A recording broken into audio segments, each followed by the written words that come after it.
Good day, guys, and welcome to another HUGH media broadcast.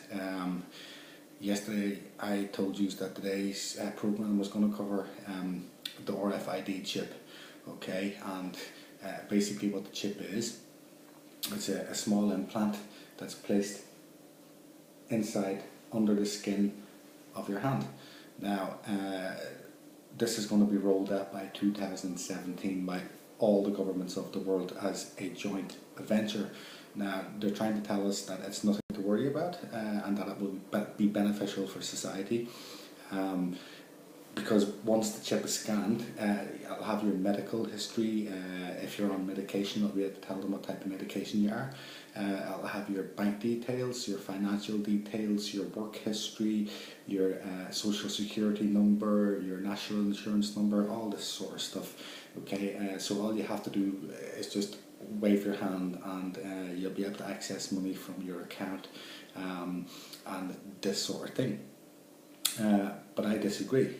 Now, whether you believe in the Bible or not, okay, it is to date one of the most accurate books that was ever wrote. And in the Bible it says that every man shall be known by his mark, okay, and no man will be able to buy or sell without the mark. Okay, so think about that. If you refuse to get this chip, if you're a real hardline Christian and you refuse to get this chip, you won't be able to get money. You won't be able to access your wages from your bank. If you're on benefits or social security, you won't be able to access that. You'll have no money for food. You'll have no money for commodities. Nothing. So it has some serious implications. Okay, so I'm just going to talk you through some of the facts about the Rfid chip, and we'll get cracking on them with the rest of the program. So the Rfid chip is about the size of a grain of rice, and it gets placed in your hand, as I told you. Right, now current ratings for the app report on Rfid chips and cancer raises concern. Public and patient 87 ratings, health professionals 19 ratings, and a report by the Associated Press AP reveals that cancer experts were concerned when they revealed a collection of animal studies suggested that the implanted Rfid microchips may cause cancer.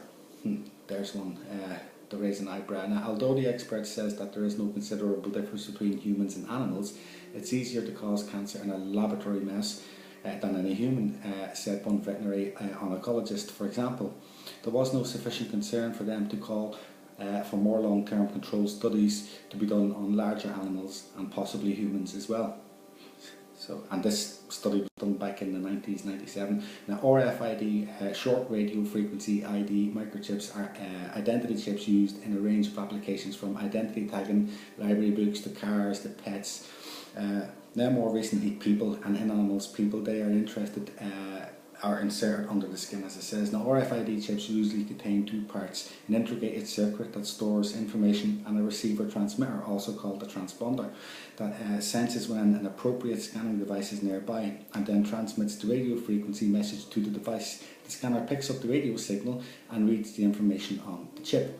Now, first used in animals, for instance, to help find pets, lost pets and stuff, RFID chips were approved for humans by Food and Drug Administration (FDA) in 2004. They were hailed as a medical breakthrough because they could be used to provide access to important information like medical reports in situations where patients are not able to do that for themselves if they're knocked out or unconscious. Now, a typical example that is cited in the case of an Alzheimer's patient who gets lost and ends up in a hospital where the staff can't understand what's wrong with them. So they scan the patient's arm and get immediate readout of the essential medical information. Now, this is trying to say that this is the benefits of it. Now, the devices used in humans are made by Rfid Chip Corp, a subsidiary of Applied Digital Solutions of Derby Beach, Florida. Some 2,000 chips have already been implanted in humans worldwide to date, and according to AP, the company who insists devices are safe see the target for medical monitoring